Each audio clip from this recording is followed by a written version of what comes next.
Curiouser and curiouser. Something shifted at the 80th UN General Assembly.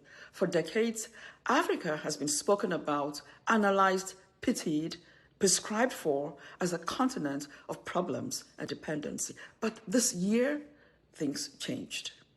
African leaders stood before the world and said, enough. They are no longer going to be kept on the global plantation of dependency and control.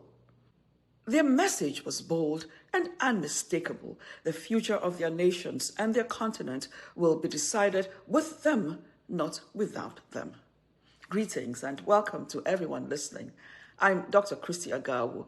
If you're new here, thank you for joining. This is where we unpack the politics of aid, power, and Africa's place in the global system. To my returning listeners, I'm grateful you're back. Today's episode looks at the 80th UN General Assembly, a moment that felt different.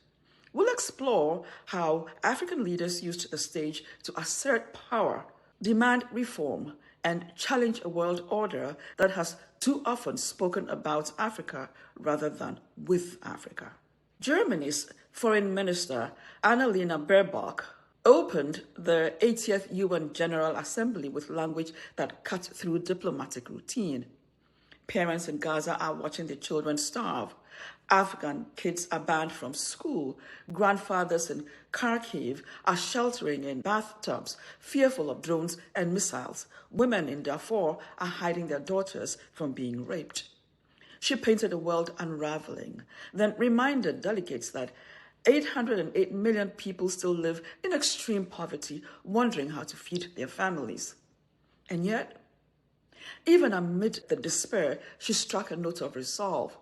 Let us come together to bring relief to the hungry children of Gaza, to give Afghan girls their future back, to deliver peace to the people of Ukraine, to provide safety to Sudanese women and girls, to save small island states from the climate catastrophe, and to deliver on the promise of ending poverty in all its forms.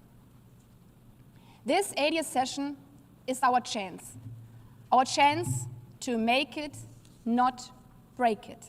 We are not giving up. We are here. We see you. President Baerbock's words were moving and powerful in the right direction, but movement and change are not the same. Her call for a United Nations that will carry us through the next 80 years sounded bold, yet it offered little by way of structural transformation. People in Nigerian Pidgin English would say, she don't do well. But let's call it as it is. Baerbock challenged the Assembly to adapt and evolve, to focus on substance over procedure, but her substance stopped short at symbolism. There was no mention of debt restructuring, fairer trade terms, or the economic hierarchies that keep nations in perpetual dependence. This is where rhetoric meets reality. True equality would mean the wealthy would be paying more for the goods it consumes, opening its markets and confronting its own protectionism. It would mean dismantling the very privileges that make moral speeches possible. It needs action, just action. Africa doesn't really need morality. Not anymore.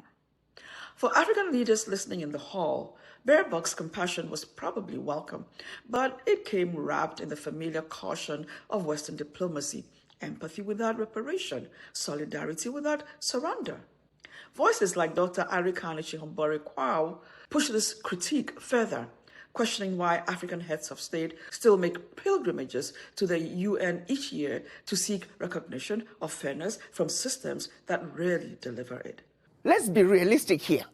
Let's not talk about peanuts. Africa does not need the aid. What we need is for those who are exploiting Africa to stop.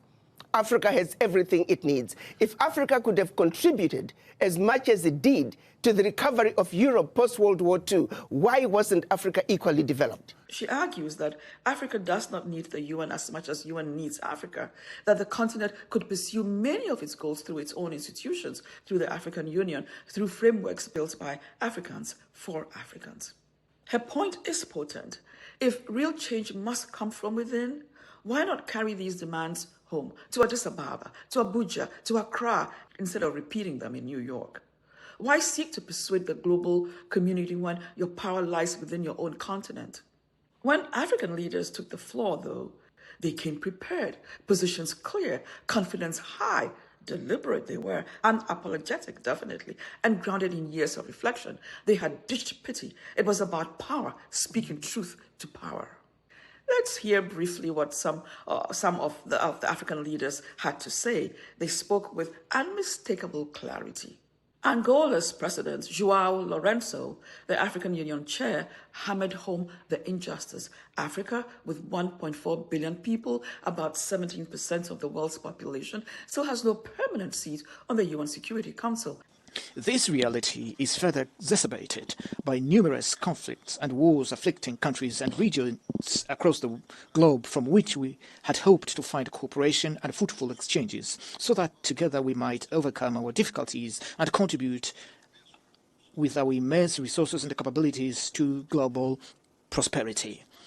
This reality is further a historical injustice that weakens the UN's legitimacy, he pointed out. Namibia's President, Netambo Nandi, the continent's first female president, delivered her inaugural United Nations General Assembly address with authority and vision. Years ago, they did so to establish an organization, among others, to save succeeding generations from the scourge of war, to reaffirm faith in fundamental human rights, dignity of human person, and equal rights of men and women, and of nations, large and small, and to lay the groundwork for a durable system that promotes justice and respect for the obligations arising from treaties and international laws. She highlighted Namibia's commitment to multilateralism, youth empowerment, and sustainable development, emphasizing that Africa's voice must be central in global decision-making. Congo's Denis Sassou Nguesso insisted the UN must be more representative, transparent, and aligned with today's realities. Reform of its bodies, starting with its Security Council. This so as to make these bodies more representative, more transparent, and closer to the realities of our world. Ghana's John Mahama stressed Ghana's right to economic sovereignty, warning that global institutions often treat the continent as a charity case rather than a partner. 40% drop in humanitarian aid globally.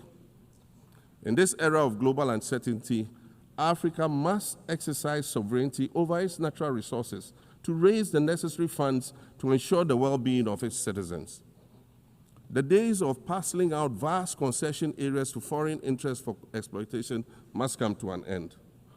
We'll continue to welcome foreign investment, but we must negotiate better for a bigger share of the natural resources that belong to us. South Africa's Cyril Ramaphosa called for fairness in trade, equitable access to technology, and proper climate finance. The multilateral trading system needs to be reformed as we reconfirm that the World Trade Organization remains the only multilateral body that is capable of managing differences and coordinating positions in global trade. Trade is one of the most important instruments to mobilize domestic resources for development. Emphasizing that justice in global economic structures is essential. And Kenya's William Ruto reminded delegates that Africa is rich in resources, yet trapped under over $700 billion in debt. Priorities and allocation mechanisms consistently favor those already prosperous, while trapping vulnerable economies in cycles of debt, high borrowing costs, and inadequate access to emergency support and concessional funding. It is imperative to transform these institutions into genuinely independent, apolitical global bodies that their operations are aligned with their global mandate. Often paying more to creditors than investing in health or education. Faustin Assange Touadera of the Central African Republic cautioned against exploitative partnerships that undermine local governance. The role of Africa in the community of nations must be respected. Sovereignty rather than subordination. Partnership rather than exploitation. It is unacceptable that poverty is worsening in Africa while wealth is accumulating in the northern countries. While Guinea-Bissau's Omaro Sissoco highlighted the continent's youthful population and vast potential, arguing that global institutions must finally reflect African participation and urgency. In the inclusion and full participation of all of us in deliberations and decision-making. Its core details, peace, dignity, equality, poverty eradication, cooperation, and peaceful resolution of conflicts remain alive and continue to inspire the purposes of the international community. Their messages were unmistakable. Africa will no longer wait for permission. It is claiming its voice, its sovereignty, and the power to shape its own future. Beyond rhetoric, African leaders are pushing for real change. The continent demands a reformed UN that reflects the multipolar world of today. African nations are calling for permanent representation on the Security Council, fairer global systems that address debt imbalances and climate change, as well as inclusive decision-making in institutions like the IMF and the World Bank. Hopefully, these are not just calls for fairness. Hopefully, they are demands for legitimacy and global stability. At UNGA 80, President Mahama explicitly asked for one permanent African seat on the Security Council. William Ruto and several others advocated for 2 seats, consistent with the African Union's Ezulwini consensus, which proposes 2 permanent seats with veto power and 5 non-permanent seats for Africa. Despite these efforts, Africa remains the only continent without a permanent Security Council member, even though many of its conflicts are regularly discussed in the Council. People, what do you think? Africa has the people, the resources, the potential. So how many permanent seats does it deserve? Let me know your thoughts in the comments. The future of the world is increasingly African, with the youngest population on the planet, vast reserves of critical resources, and a rapidly growing culture of innovation and entrepreneurship. Africa is not just rising, it is shaping the very direction of the global economy and society. But this promise will not realize itself. Africa demands partnerships that respect African agency, massive investments in education and technology, and global recognition that Africa is not a continent to be directed or managed. It is a continent to be engaged with as an equal. As President John Mahama declared with clarity, the future is African. So you see, the future of this world is African. Allow me to say this once again a little louder for those of you in the back. The future is African.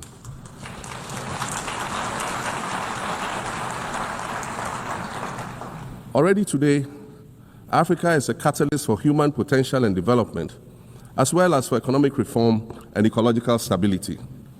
Africa is a catalyst for systemic change. If this reality, which is fact-based and straightforward, seems provocative or unsettling, perhaps it's because you are viewing it through the lens of centuries of filters, colonialism and imperialism, and the resulting implicit bias. Maybe you are unaware of the resilience of African nations or their remarkable ability to make a strong comeback just when you think it's safe to count them out. His words are more than rhetoric. They are a statement of fact and a challenge to the world. The decisions made today, the support provided or withheld, will determine whether Africa's future is one of self-determined prosperity or continued marginalization. This point is telling. The future is shifting. The narrative is shifting also, and African leaders are asserting that their continent will define its own path. The 80th United Nations General Assembly was a turning point. African leaders spoke with boldness, fearlessness, even moral voice. One might say even channeling former President Kwame Nkrumah of Ghana. And yet, speeches alone cannot reshape entrenched global inequalities. Real change demands disruption, wealthy nations paying their dues, opening markets, restructuring debt, and African nations asserting the authority to enforce change. African nations have the power to do so, holding the natural resources the rest of the wealthy world so desperately wants and needs. The question now is whether African nations, done with stirring speeches back home, will take action. The world is listening. Will Africa act? My people, thank you for watching. But don't forget to like, subscribe, and share your thoughts in the comments below. And keep listening and sharing till the next time.